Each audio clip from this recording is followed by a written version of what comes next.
Welcome, everybody. My name's Paula Hancock. I'm from CNN, and welcome to this panel, East Asian Security After the US Presidential Election. Now, certainly any election year is very newsworthy. This election year has been quite spectacular for many reasons, and certainly we're seeing an awful lot happen in East Asia as well, with North Korea and Kim Jong-un's incredible rush to get where he wants to be. You have the increased tensions in the South China Sea, the US-China relationship. There really are an awful lot of things that we could talk about in this panel today. So we're very lucky to have four very distinguished guests with us. I'd like to introduce all of them first of all. They will then give a short presentation, short opening remarks, and then we'll get into the deeper discussion. I'd like to suggest that our policy toward North Korea has been a consistent failure on several levels.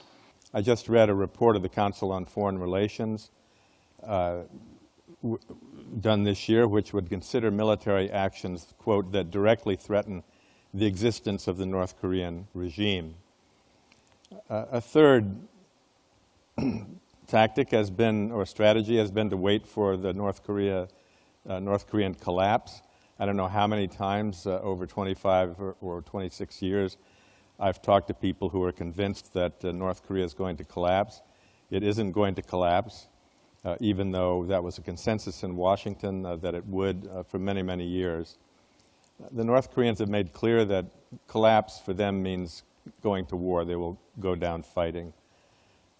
It's now 25 years since direct talks were opened with North Korea. Arnold Cantor was instructed by George H.W. Bush in January 1991 to open these talks. Bill Clinton was essentially forced by Jimmy Carter's intervention in 1994 to have direct talks with the North, which resulted in an 8-year freeze on the plutonium facility. I think from 1994 to 2000, Bill Clinton was a quick study and developed four-power talks on ending the Korean War with some kind of a peace agreement, a missile deal that was right in the making just at the end of the Clinton administration. I think that was aborted by the Bush people, who didn't think it was enforceable. Six-party talks, which China initiated, which seemed to be a good initiative for some time, although they're moribund now. But talking directly to the North Koreans, in my view, is the only approach that's ever yielded results. The freeze, the 2000 summit between the North Korean and South Korean leaders, the missile deal, the 2007 summit between Roh Moo-hyun and Kim Jong-il, which is overlooked, particularly for the political economy of that summit agreement that would have opened up Haeju and Nampo, the southwest coast of North Korea, to regional trade. That's always been the wealthiest part of North Korea. So I think it's very hard to say that there haven't been results from talks, and rather easy to say that sanctions, preemptive attack threats, and hanging around waiting for North Korea to collapse haven't done much at all. Bob McNamara told a documentary maker in a very interesting documentary called The Fog of War that in Vietnam we never put ourselves in the shoes of the enemy. And when North Korea looks out at the world, it remembers that it invaded the South, but it was then subsequently invaded by the most powerful country in the world. It was demolished from the air with hardly a building standing, ostracized for 60 years, a virtually blockaded economy all along, under direct threat of nuclear annihilation since 1950, hundreds of American nukes in South Korea until they were removed in 1991, and constant tension with possible wars about to break out every few years. In 2011, Leon Panetta was defense secretary, and he said, "We've been within an inch of war with North Korea for months." I was surprised that people didn't pay more attention to that statement. So, what would I do? Treat North Korea as it is rather than as we would like it to be, which was William Perry's statement in 1998. Assume it will be there indefinitely, at least until Chelsea Clinton runs for president. open talks without preconditions requiring denuclearization, forge a peace agreement to end the Korean War, and in exchange for capping their nuclear and missile programs so that they won't turn into a full-fledged arsenal that can threaten all their neighbors in the U.S., cap those programs in return for normalizing diplomatic relations.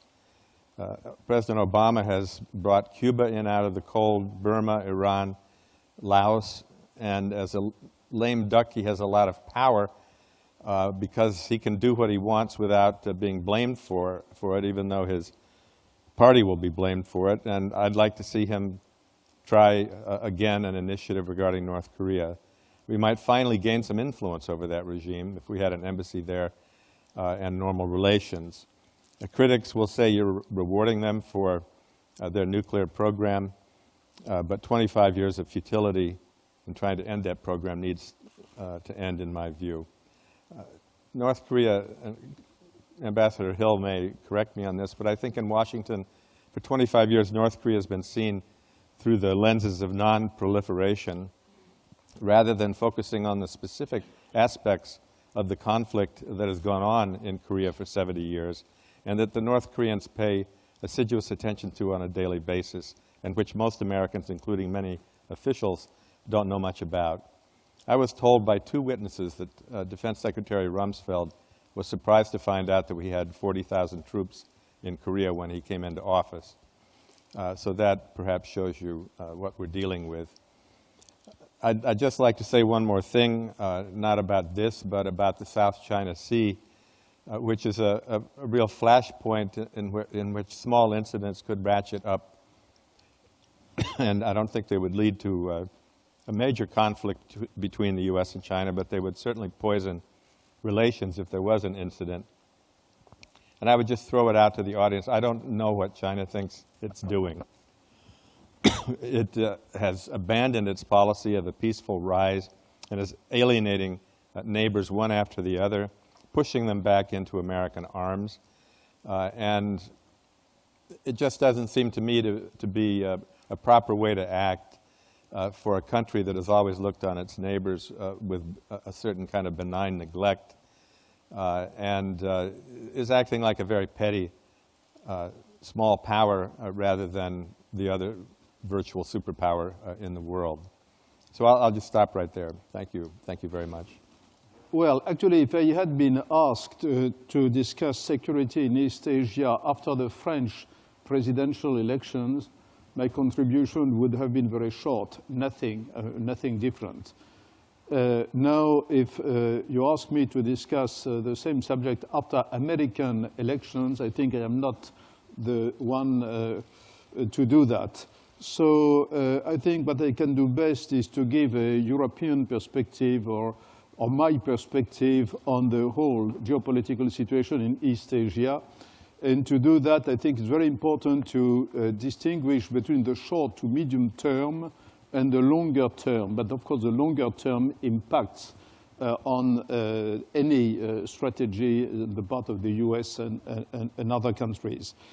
I think the last few months we have seen some progress between Korea and Japan, China, but that's short-term progress. It's better than nothing. But of course, on the other hand, the situation in Korea creates is a source of more anxiety because Mr. Kim Jong-un seems to be even more unpredictable than his father and grandfather. It seems to me that the security in East Asia in the short to medium term continues to rely on, there is a balance of power, but the balance of power depends fundamentally on the United States. And if for some reason or another the US were to withdraw even partially from the region, that would destabilize the whole region. And it seems to me that no country wants that, including North Korea and including China. So in that sense, I think that as Christopher Hill said, I think continuity is very likely to prevail anywhere. I think it's in short to medium term. So balance of power remains the keystone of stability in East Asia in the foreseeable future, but the region is potentially suffering from the lack of collective security mechanism as in other parts of the world. And that means that in the longer term, there may be potential for more instabilities. Let me, on this part, add one footnote on the North Korean situation. It seems to me, as an outside observer, that the current situation is more embarrassing for China than for the US, because Mr. Kim Jong-un's provocation is a sign of disrespect. I don't know if disrespect is an English word, vis-à-vis China. And if I try to put myself in the head of the Chinese leader, I think that's not an easy. It's not easy to handle with that. And that means also that Mr. Kim Jong-un and his people around him are probably not as foolish as one could think, because what they are doing, after all, may be smart. It's dangerous, but it is smart. So I don't add more on that. So now let me turn to the longer-term perspective as I see it. It seems the key in the longer term is, of course, the evolution of China. I think we cannot entirely rule out an accident happening in China, including inside China. The history of China periodically shows disorder, chaotic development. And I think that we cannot entirely rule that out. And it's probably one of the reasons for the Xi Jinping regime to try to strengthen its power through various means, and fighting corruption, by the way, is only one of these means. But let us assume that in the next 10 to 20 or 30 years, China continues to grow without excessive domestic incidents. In that case, first, they will probably at some point overtake the United States economically. This is very likely to happen. But the point which I want to emphasize is that, at least from my viewpoint, I have absolutely no doubt that China has a grand strategy, and that they will implement. When they say they will implement, unless, of course, of an accident. And that grand strategy combines the primacy on East and South China Sea on the east, and the Silk Road, of course, is a major element of the major continental element of this grand strategy. And I think it's very clear that it will impact the whole region of Central Asia, but up to the Middle East. And I think we should not underestimate, in my judgment, the Chinese ambitions in the Middle East and in Iran in particular, vis-à-vis Iran and the whole Middle East and beyond. And of course also the way they use their financial capabilities, sovereign funds and so forth and so on, in everywhere in the world is part of that grand strategy. So that means that in the longer term, there will be a rearrangement of all the whole balance of power, but of course at a wider scale, not only in East Asia. We have to look at it at a much wider scale. For instance, it involves Japan, obviously, but also India, and many other countries. And in that respect, what is happening in the Philippines today is quite interesting to observe. And my conclusion will be to say, what about the Europeans in this game? Of course, the Europeans are not, and we will not be a major actor, although I believe that someday the Europeans will realize that China has become an actor even in the Middle East, even at our doors. And when we realize that, perhaps we will have a slightly different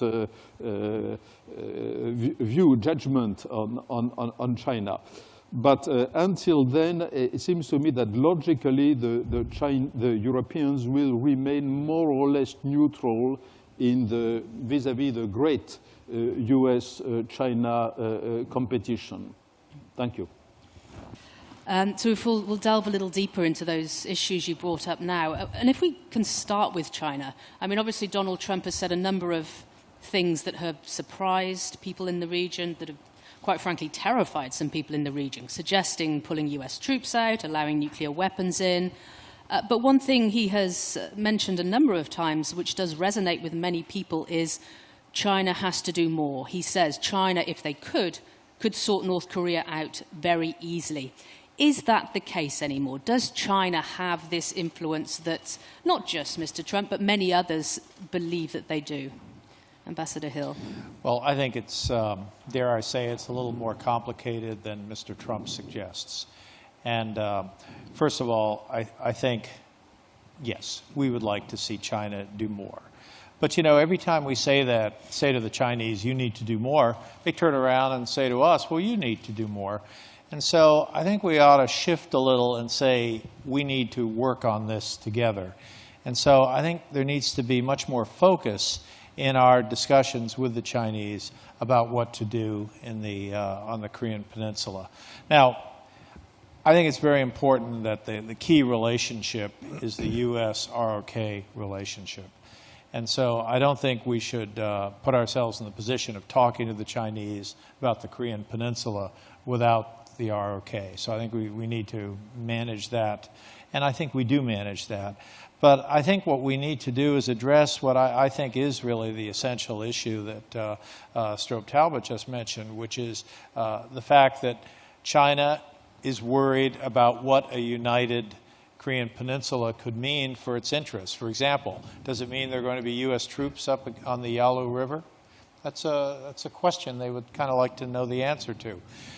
How will that affect domestic Chinese issues? Will the demise of a historical ally mean that it will have some change on the domestic debate within China about whether China should change more radically than it is? How will it affect this kind of nationalism that we're seeing in China today?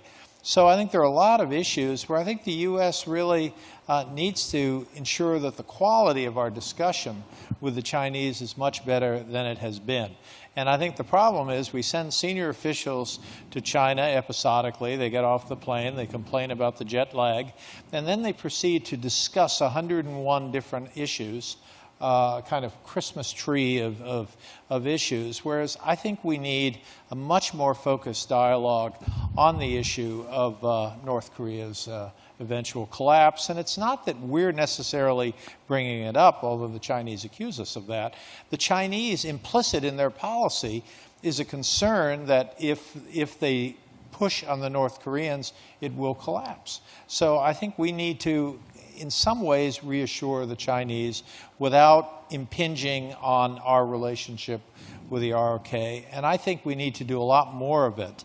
Now, as we get into 2017, 2018, we could be looking at a North Korea that finally has a missile with a nuclear warhead on top.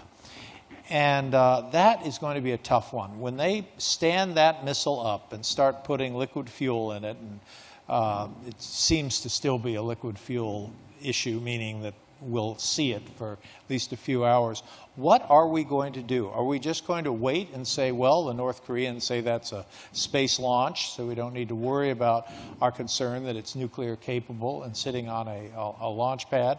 Are we going to say, well, a THAAD system has a pretty good chance of hitting the system in sort of the terminal velocity stage up in, at the height? Or are we going to have to take some action to hit it before it is launched? I think these are huge issues that we have not had to confront before. So I hope the new president will be up to that challenge, because I think we are going to be in a much more dangerous period as North Korea goes forward with these weapons. Now, please, yes. Well, again, you know, as an outside observer, it seems to me that the big question, the first big question is how to convince China to pressure more the North Korean regime. It's not obvious at all from their viewpoint, because if it were, it would be done. But they understand, as Christopher said, that if they press too much, they risk to provoke the collapse of the North Korean regime, which is exactly what they don't want. So if there is to be some kind of US-China agreement, it has to involve something about the survival of North Korea without nuclear weapons. So this question, it seems to me, is an extremely difficult one. Can we, for instance, compare that potential situation with Cuba? I remember very well, after the collapse of the Soviet Union, many outside observers thought, including in the US, thought that the Fidel Castro regime would collapse immediately, and it did not. It is still surviving, and the brother has become president, and everybody wants to, in fact, to help Cuba now to survive and to move gradually and smoothly. But as long as the Americans and the Chinese have not found a common path to allow that, I think the situation will remain extraordinarily unstable. I'd like to say two things. I think the idea that China and the U.S. can somehow influence North Korea, that get together and influence North Korea to denuclearize or do something else, is a complete fallacy. It started, I believe, with around the time that Don Rumsfeld was Defense Secretary. He talked about getting together with the Chinese to gang up on North Korea. And I read that statement in the New York Times, and I thought, he knows nothing about the relationship between Pyongyang and Beijing. It goes back 80 years to when Korean and Chinese guerrillas fought together against the Japanese in Manchuria. It goes back to the Korean War. And it completely fails to understand that there are a lot of hardliners in China that like North Korea. Hu Jintao, when he was president, gave a secret speech saying, well, the North Korean economy, you know, they don't know what they're doing, but their political system is very good at keeping out Western practices and ideas. Furthermore, you know, there used to be these books about the China that can say no and the Japan that can say no that are now on remaindered tables somewhere. The North Koreans can say no and they get away with it. The Chinese sent a member of the Standing Committee of the Politburo to North Korea in November to ask them not to test a long-range missile. They tested the missile. Then they sent their top nuclear expert, Wu Dawei, in February to say, please don't do your fourth atomic bomb test, whereupon 3 days later, they did the fourth atomic bomb test. And then in May or June, another high-level official, in this case from North Korea to China, met with Xi Jinping and apparently informed him that there was going to be a fifth test. I've never seen North Korea behave quite like this, although the Chinese over decades have said they're a very hard nut to crack. Deng Xiaoping told Jimmy Carter, you don't ever get anything by pushing the North Koreans to the wall. But this is a lesson that almost nobody in Washington has ever learned. And the second thing I would say, as for grotesque regimes, Franklin Roosevelt normalized relations with the Soviet Union when Stalinism was at its height and had just killed millions of people in the collectivization campaigns without preconditions. And Richard Nixon opened relations with China on the heels of the Cultural Revolution, actually still in the middle of it, which led to the loss of about 2 million lives on top of the 30 million that were caused by the Great Leap Forward.